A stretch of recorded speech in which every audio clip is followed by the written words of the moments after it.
오늘 우리에게 주시는 하나님의 말씀은 신약성경 사도행전 20장 28절부터 31절 말씀입니다. 신약 222쪽에 있습니다. 사도행전 20장 28절부터 31절 말씀입니다. 제가 봉독하겠습니다. 여러분은 자기를 위하여 또는 온 양떼를 위하여 삼가라. 성령이 그들 가운데 여러분을 감독자로 삼고 하나님이 자기 피로 사신 교회를 보살피게 하셨느니라. 내가 떠난 후에 사나운 이리가 여러분에게 들어와서 그 양떼를 아끼지 아니하며 또한 여러분 중에서도 제 아들을 끌어 자기를 따르게 하려고 어그러진 말을 하는 사람들이 일어날 줄을 내가 아노라. 그러므로 여러분이 일깨어 내가 3년이나 밤낮 쉬지 않고 눈물로 각 사람을 훈계하던 것을 기억하라. 아멘. 오늘 수요 예배 오신 여러분들을 주님의 이름으로 환영합니다. 교회란 무엇인가에 대해서 많은 사람들이 질문을 했고 또 많은 사람들이 그 질문에 대해 대답을 했습니다. 이것은 매우 중요한 주제이고 또 많은 사람들이 관심을 가졌던 주제이기 때문에 이 교회란 무엇인가에 대한 설명을 하기 위해 다양한 방식이 있습니다. 마치 우리가 백두산이나 한라산 같은 큰 산을 우리가 바라볼 때 동쪽에서 보는 모습과 또 서쪽에서 보는 모습이 어떻습니까? 조금 비슷한 것 같으면서도 좀 다르지 않겠습니까? 또 남쪽에서 보는 모습과 북쪽에서 보는 모습을 또 비슷한 것 같으면서도 이렇게 다른 점을 우리가 볼 수 있게 되죠. 이처럼 교회는 큰 주제이기 때문에 한쪽 방향에서만 볼 수는 없습니다. 그렇다면 교회를 어떻게 바라봐야 할까요? 첫째로 교회를 시대별로 나누어 볼 수 있습니다. 우리가 수요 성경 공부 시간에 담임 목사님을 통해서 한동안 무엇을 배우고 있습니까? 초대교회사 이야기를 배우고 있죠. 초대교회사 이야기를 우리가 배우는 것처럼 교회를 초대교회, 중세교회, 근세교회, 현대교회 이렇게 시대를 나누어서 볼 수가 있습니다. 두 번째로 교회를 제도라는 측면에서, 제도라는 면에서 또 바라볼 수 있습니다. 제도로 보는 교회란 한마디로 교회의 머리가 누구냐입니다. 제도로 보는 교회는 누가 교회의 머리고 한마디로 교회의 주인이며 누가 교회를 통치하는 것에 관한 교회의 조직을 다루고 있습니다. 또 세 번째로 오늘 우리가 보게 될 이 교회의 관점인데 세 번째로 교회를 신학으로도 볼 수 있습니다. 신학으로 보는 교회는 두 가지 교회가 있습니다. 사실은 하나인데 두 측면으로 볼 수 있다는 거죠. 바로 이 땅에 있는 교회, 지상교회라고 하고요. 또 하늘에 있는 교회라고 해서 천상교회라고 합니다. 그런데 이 지상교회는 다시 두 가지로 나뉘어집니다. 하나는 보이지 않는 교회, 한마디로 하나님만 보시는 교회가 있고 다른 하나는 우리 눈에도 보이는 교회라고 해서 지역교회라고 불립니다. 우리들이 지금 은국교회 예배당이 모여 있지 않습니까? 이게 바로 지역교회라는 것이죠. 그런데 이 지역교회는 다시 둘로 나뉘어지는데 왜 자꾸 나뉘냐 하면은 이제 주님한테 여쭤보시고요. 바로 이 지역교회, 눈에 보이는 교회는 유기체 교회와 조직체 교회로 나뉩니다. 이 유기체 교회를 좀 더 쉽게 말씀드리면 지역교회, 우리가 이제 이 지역 관악구에 있는 이 은국교회에 들어와서 하나님을 예배하고 또 예배가 마치면 성도들과 함께 무엇을 합니까? 교제를 하지 않습니까? 그것이 바로 유기체 교회라는 것이죠. 그런 거 하면 이 지역 교회에 속해 있으면 그 지체가 그 지역 교회가 가지고 있는 그 신앙의 내용을 받는다는 표시입니다. 예를 들어 보겠습니다. 회사에서 직장 동료가 갑자기 이게 옆구리를 치면서 야, 너 종교 있어? 그러면 이제 뭐라고 말합니까? 나 기독교야. 또는 교회 다녀. 이렇게 말하지 않습니까? 그러면은 어느 교회를 다니냐고 물어보는 거죠. 그럼 우리는 이제 어느 교회를 다닌다고 말합니까? 아주 자연스럽게 은국교회를 다닌다고 말을 하죠. 그러면 은국교회를 다닌다고 말하는 순간 우리 은국교회가 믿는 바의 그 내용을 우리도 그대로 받아들인다고 말하는 것이지요. 우리 은국교회는 무엇을 믿습니까? 교회 홈페이지 가면 나와 있습니다. 삼위일체 하나님과 그분의 전적인 주권을 이제 믿는다고 아주 정확하게 말하고 있죠. 그러니까 지역 교회에 속해 있는 그 자체가 그 교회가 가지고 있는 신앙 고백을 자기의 것으로 받아들인다는 것이죠. 그뿐만 아니라 지역 교회에 다닌다는 것은, 우리가 은국교회에 속해 있다는 것은 세상과 저항한다, 세상과 싸우는 것과 마찬가지입니다. 어느 지역 교회에 속해 있기 때문에 그 지역 교회가 가지고 있는 신앙과 다른 것은 우리가 어떻게 하죠? 받아들이지 않습니다. 따를 수 없는 것이죠. 한 지역 교회에 속함으로써 세상의 가치관을 따르지 않고 오직 우리는 우리 은국교회가 하나님 말씀에 의해 가르치는 그 신앙의 도리를 따라 우리가 살아가는 것입니다. 이처럼 유기체적인 교회란 지역 교회에 속하여 이런 교제와 또 신앙 고백과 이것을 통해서 이 세상에서 살아간다고 말할 수 있죠. 그런데 유기체적인 교회, 우리 은국교회에 들어온 사람들은 어느 정도 시간이 지나면 교회 조직에 가담하게 됩니다. 예를 들어 주일학교 선생님이라든지 또는 우리 성가대라든지 또는 주차장 봉사라든지 구역장이라든지 이렇게 시간이 어느 정도 지나면 우리가 하나님 말씀을 잘 배우고 이렇게 하나 둘씩 맡게 되죠. 이렇게 교회는 시대별로 나누어 볼 수도 있고 또 제도로 볼 수도 있으며 신학으로도 볼 수 있습니다. 오늘은 교회의 조직과 관련하여 주님께서 교회를 어떻게 다스리는지를 살펴보도록 하겠습니다. 에베소서 4장 7절부터 12절 말씀을 보시기 바랍니다. 제가 읽겠습니다. 우리가 각 사람에게 그리스도의 선물의 분량대로 은혜를 주셨나니 그러므로 이르기를 그가 위로 올라가실 때에 사로잡혔던 자들을 사로잡으시고 사람들에게 선물을 주셨다 하였도다. 올라가셨다 하였은즉 땅 아래 낮은 곳으로 내리셨던 것이 아니면 무엇이냐. 내리셨던 그가 곧 모든 하늘 위에 오르신 자니 이는 만물을 충만하게 하려 하심이라. 그가 어떤 사람은 사도로 어떤 사람은 선지자로 어떤 사람은 복음 전하는 자로 어떤 사람은 목사와 교사로 삼으셨으니 이는 성도를 온전하게 하여 봉사의 일을 하게 하며 그리스도의 몸을 세우려 하심이라. 아멘. 오순절에 성령님이 임하시고 신약 교회가 세워질 때에 주님께서 교회에 세우신 직원들이 있습니다. 이 직원들은 교회 안에 늘 있었던 직원들은 아니고 처음에 주님께서 승천하시고 성령님이 임하신 이후 처음에 신학교회를 세웠을 때에만 있었던 직원들입니다. 그 사람들은 누구입니까? 첫째로 사도들이고 두 번째로 선지자들이고 세 번째로는 복음 전하는 자들입니다. 이 사도들과 선지자들 그리고 복음 전하는 자들은 오순절에 성령님이 강림하신 후에 교회의 토대를, 교회의 기초를 놓은 사람들입니다. 그래서 신약교회인 우리가 사도와 선지자들의 터 위에 세움을 입었다라고 말하게 되죠. 그런데 오늘 우리가 살펴보려고 하는 것은 주님께서 교회가 있으면 항상 존재하도록 하신 직원들, 교회의 직분자들에서 알아보려고 하는데요. 사도행전 28장 17절 말씀입니다. 네, 우리 이 말씀을 다 같이 읽도록 하겠습니다. 시작. 바울이 밀레도에서 사람을 에베소로 보내어 교회의 장로들을 청하니 밀레도에서 바울은 에베소에 사람을 보내 교회의 장로들을 불러오게 했습니다. 이것은 에베소라고 하는 도시에 교회 공동체가 하나가 있었는지 여러 개가 있었는지 그거는 정확하게 알 수 없지만 하여튼 교회 공동체가 있는데 그 교회에 주님께서 장로들이 있도록 하셨습니다. 오늘 우리가 장로님들이라고 불리는 그런 장로님들이 에베소 교회에 있었다는 것입니다. 그런데 바울은 이 장로님들에 대해서 무엇이라고 말합니까? 오늘 본문 28절을 보시기 바랍니다. 여러분은 자기를 위하여 또는 온 양떼를 위하여 삼가라.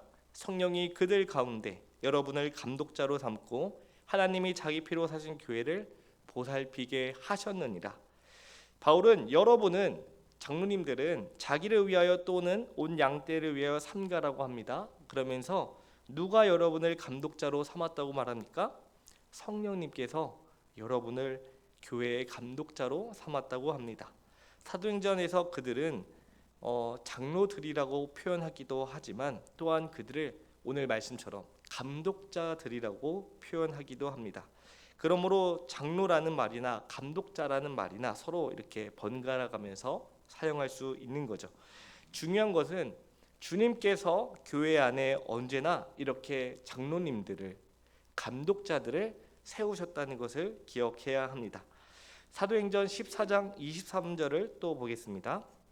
네, 우리 이 말씀 다 같이 한번 읽어볼게요. 각 교회에서 장로들을 택하여 금식 기도하며 그들이 믿는 주께 그들을 위탁하고. 우리 사도행전 오늘 읽은 본문에는 바울이 전도 여행을 다니면서 각 교회에서 무엇을 했다고 말합니까? 각 교회에서 장로들을 택했다고 말을 합니다. 그러므로 초대교회의 주님께서는 장로들을 택하여 교회 안에 있도록 하셨다는 것이죠. 여기서 또 근데 중요한 거는 각 교회의 장로들을 단수로 표현하지 않고요, 복수들로 장로들을 세우셨다는 것 또한 아주 중요합니다. 데살로니가 전서 5장 12절 말씀을 보시기 바랍니다. 이 말씀 제가 읽겠습니다. 형제들아, 우리가 너희에게 구하노니 너희 가운데서 수고하고 주 안에서 너희를 다스리며 권하는 자들을 너희가 알고. 바울은 너희 가운데서 수고하고 주 안에서 너희를 다스리며 권하는 자들을 너희가 알아야 한다고 데살로니가 교회에 말하고 있습니다. 여기서 다스리며 권하는 자들은 누구일까요? 바로 장로님들이죠. 장로님들이 데살로니가 교회에서 성도들을 다스리고 권면하는 자들이니 너희가 그들을 알아야 된다, 알아주어야 한다라고 말하는 것이죠. 이번에는 히브리서 13장 7절을 다 같이 한번 읽어보겠습니다. 시작. 하나님의 말씀을 너희에게 일러주고 너희를 인도하던 자들을 생각하며 그들의 행실의 결말을 주의하여 보고 그들의 믿음을 본받으라. 여기에 보면 하나님의 말씀을 너희에게 일러주고 너희를 어떻게 하던 자들이라고 합니까? 인도하던 자들이라고 합니다. 이 말씀 또한 장로님들에 대한 이야기인데요. 여기서 우리는 주님께서 교회의 장로님들을 세우신 이유를 알게 됩니다. 주님께서 장로님들을 교회에 세우신 이유는 장로님들로 하여금 우리를 다스리고 또 권면하며 우리를 인도하시기 위해 세우셨다는 것입니다. 그런데 주님께서는 왜 사람을 세우셔서 교회를 다스리게 하셨을까요? 오늘 말씀대로 주님께서 교회에 장로님들을 세워서 성도들이 그분을 통해 하나님의 다스리심을 잘 받으면 좋을 텐데 이것은 참으로 어려운 일입니다. 사람들의 인도하는 대로 다스림을 받는다는 것은 결코 쉬운 일이 아니죠. 그래서 우리 잘 아는 종교개혁자 깔뱅도 하나님께서 직접 우리를 그냥 인도해 나가셔도 되는데 왜 이렇게 사람을 세우셔서 우리를 가르치도록 사람들을 세우셔서 우리를 인도하게 하고 권면하고 다스리게 하셨을까라고 말할 정도였어요.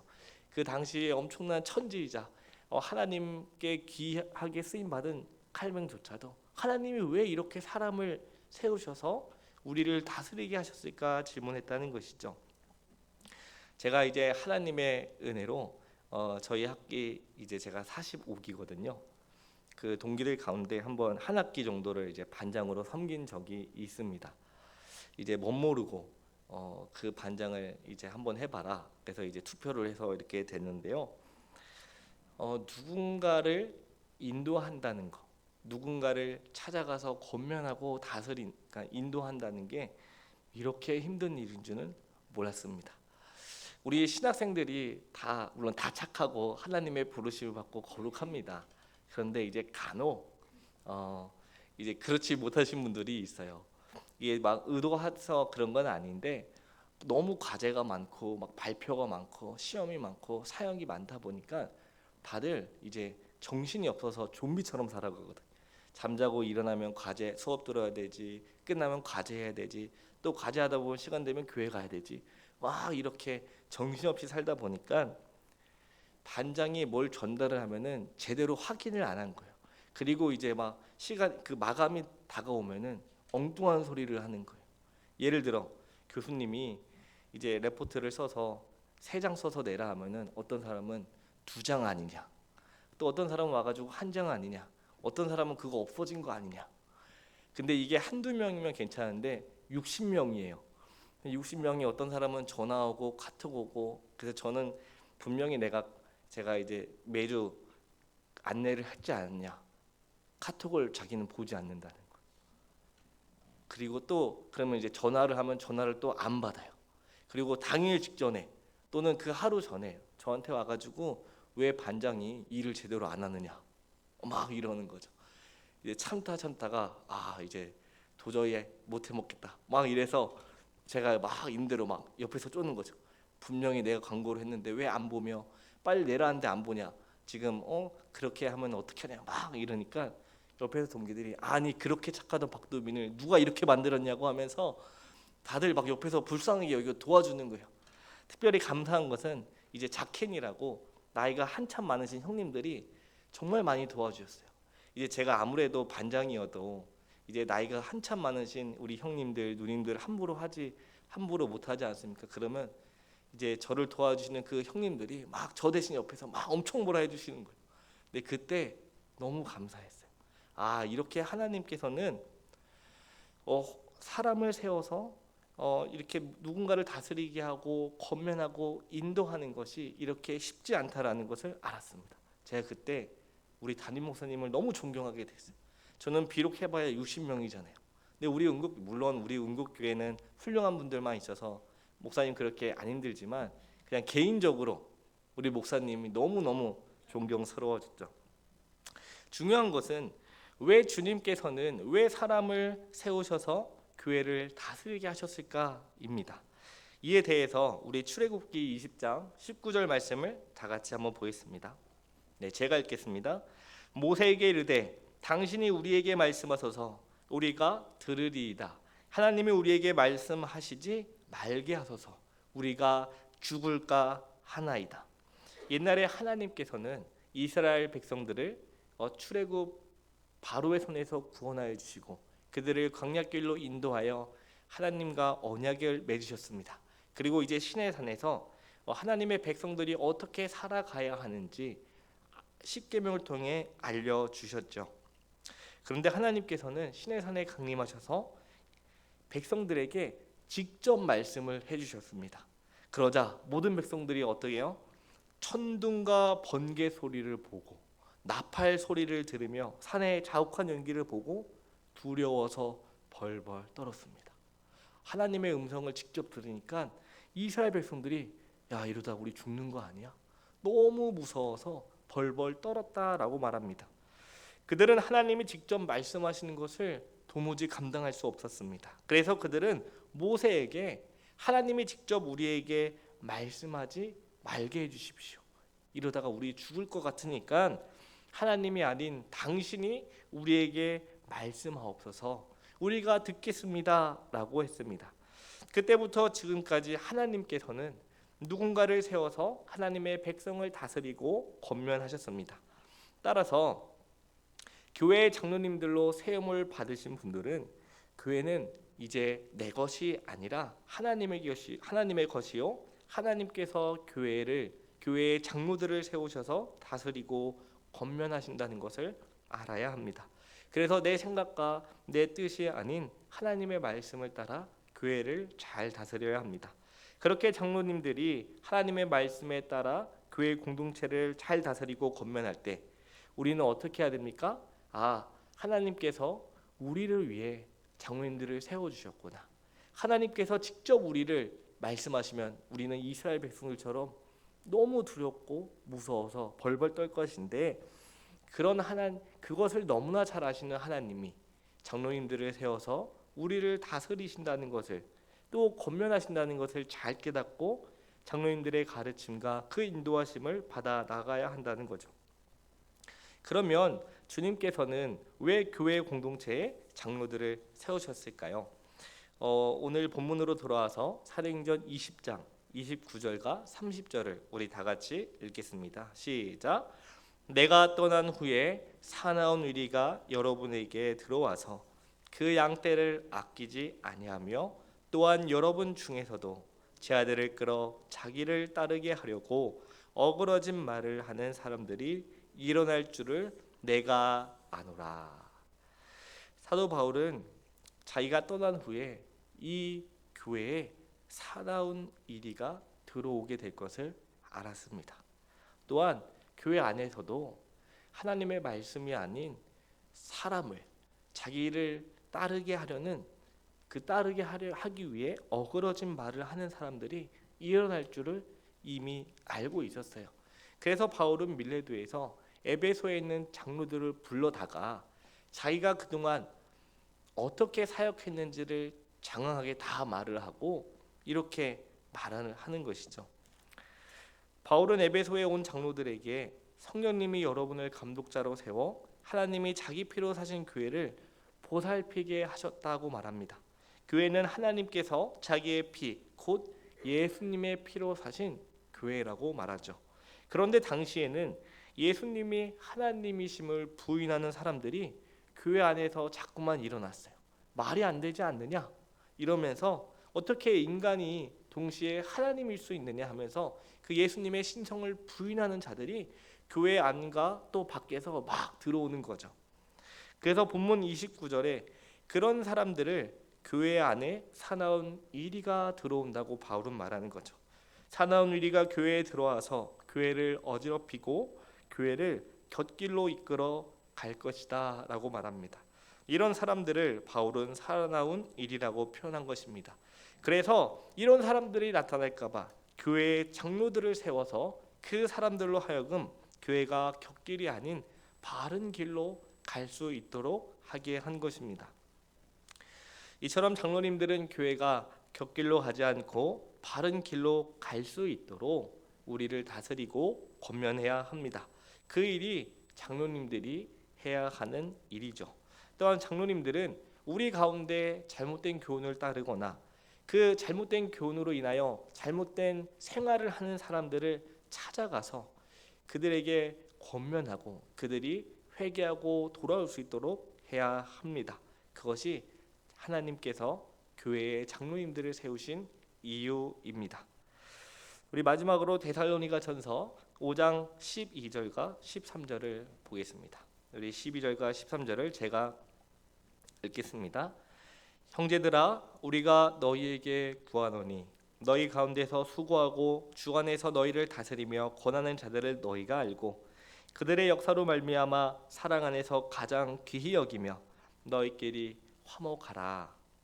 바울은 데살로니가 성도들에게 너희 가운데서 수고하고 주 안에서 너희를 다스리며 권하는 저희 자들을 너희가 알아주라고 합니다. 왜냐하면 저들의 역사, 그들의 수고로 말미암아 너희가 화목하게 되기 때문이다라는 것이죠. 그러니까 우리들이 주님께서 교회 안에 세우신 장로님들이 무슨 일을 하는지 우리가 알아야 한다라는 것이죠. 그래서 장로님들의 다스림과 권면하심 그리고 인도하심을 받아 서로 사랑하고 화목을 이루라고 권면하는 것입니다. 오늘날 안타깝게도 하나님께서 장로님들을 왜 세우셨는지 모르고 그저 내가 보기에 마음에 안 들고 내가 원하는 대로 해주지 않는다고 불평불만하는 성도들이 있습니다. 하지만 하나님께서 오늘 우리를 통해서 우리를 다스리고 또 권면하고 인도하시기 위해 장로님들을 세우셨다는 것을 기억을 합니다. 그래서 때로는 내 생각과 내 뜻과 맞지 않을지라도 내가 이해할 수 없는 또는 내가 헤아리지 못하는 그런 측면을 하나님께서 장로님들을 통해 이끌어 가신다고 우리는 믿어야 하는 것이죠. 오늘 우리는 하나님께서 교회를 어떻게 다스려 나가시는지를 살펴보았습니다. 주님께서 교회의 장로님들을 세우셔서 교회를 통치해 나가십니다. 그래서 우리는 주님께서 세우신 장로님들을 마음을 다하여 존중하고 그들의 다스림과 권면을 받아 하나님의 뜻대로 나아가야 합니다. 오늘 말씀을 통하여 하나님의 다스리심을 온전히 받는, 그리하여 우리 모두를 통하여 하나님 나라를 온 천하에 드러내는 여러분들 되시길 간절히 기도합니다. 기도하겠습니다. 사랑과 은혜가 많으신 하나님 아버지, 하나님의 피로 우리를 사셔서 교회 공동체로 불러주시고 또 우리를 위하여 장로님들을 친히 세우셔서 우리를 다스리고 권면하며 인도해 가시니 감사합니다. 아버지, 하나님께서 장로님들을 왜 세우셨는지 늘 기억하면서 우리가 그 다스림과 그 권면하심과 인도하심을 잘 받아서 바르고 건강하게 신앙생활하며 나아갈 수 있도록 도와주시옵소서. 뿐만 아니라 우리 모두가 장로님들이 우리를 위해 무엇을 하시는지 잘 알고 또 사랑과 존경한 마음으로 서로 화목하게 되는 교회가 되게 하옵소서. 감사드리며 예수 그리스도의 이름으로 기도드립니다. 아멘.